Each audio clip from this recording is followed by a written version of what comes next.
दोस्तों नमस्कार। आज हम रामायण सीरीज के सबसे महत्वपूर्ण सुंदरकांड पर बात करेंगे।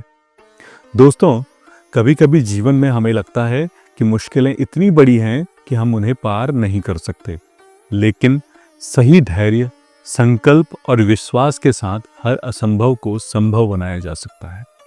रामायण का 5वां अध्याय सुंदरकांड हमें यही सिखाता है। यही वह समय है जब हनुमान जी ने सीता माता की खोज के लिए लंका का साहसिक मार्ग अपनाया और अपनी भक्ति, वीरता और बुद्धि का परिचय दिया। आज हम सुंदरकांड की पूरी कहानी जानेंगे और देखेंगे कि इसके जीवन और बिजनेस से जुड़े कितने गहरे सबक हैं। आइए शुरू करते हैं। पहले बात करते हैं समुद्र पार करना और हनुमान जी का साहस। हनुमान जी को समुद्र पार करना था, एक विशाल, अनिश्चित और खतरनाक रास्ता, लेकिन उन्होंने अपने संकल्प और साहस से उसे पार किया। यह हमें याद दिलाता है कि जीवन में कठिनाइयां हमेशा आती हैं। यदि आपका सपना बड़ा है तो कभी भी डर आपको पीछे नहीं हटा सकता। क्या सीखने को मिलता है इस बात से कि बड़े लक्ष्य के लिए जोखिम लेना आवश्यक है, रिस्क जरूरी है जीवन में। फियर और डाउट को अपने रास्ते में कभी मत आने दें। जब तक आप प्रैक्टिकल नहीं करेंगे तब तक आपको रास्ता नहीं मिलेगा। जब हनुमान जी लंका पहुंचे और उन्होंने बिना रुकावट के पूरे शहर का सर्वे किया। यह उनकी बुद्धि और प्लानिंग का तरीका था।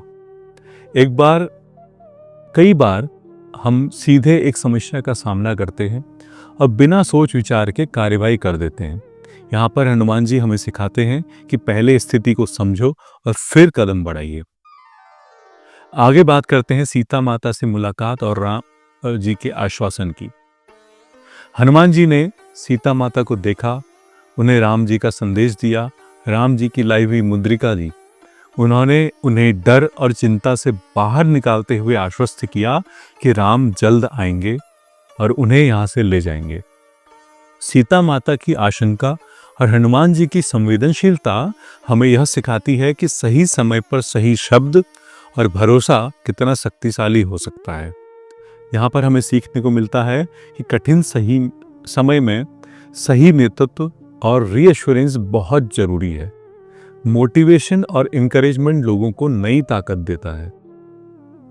आगे बात करते हैं रावण और सैनिकों का हनुमान जी से सामना जब हुआ। हनुमान जी ने लंका में सैनिकों का सामना किया, लेकिन उन्होंने क्रोध में अंधा होकर के हिंसा नहीं की, बल्कि अपनी बुद्धि और सही रणनीति से कार्य किए। यह हमें सिखाता है कि जीवन में और बिजनेस में इमोशंस को कंट्रोल करना और स्ट्रेटेजी को अपनाना सफलता की कुंजी है। आगे बात करते हैं लंका दहन की। हनुमान जी ने लंका दहन किया। यह उनकी वीरता का और संकल्प का प्रतीक है।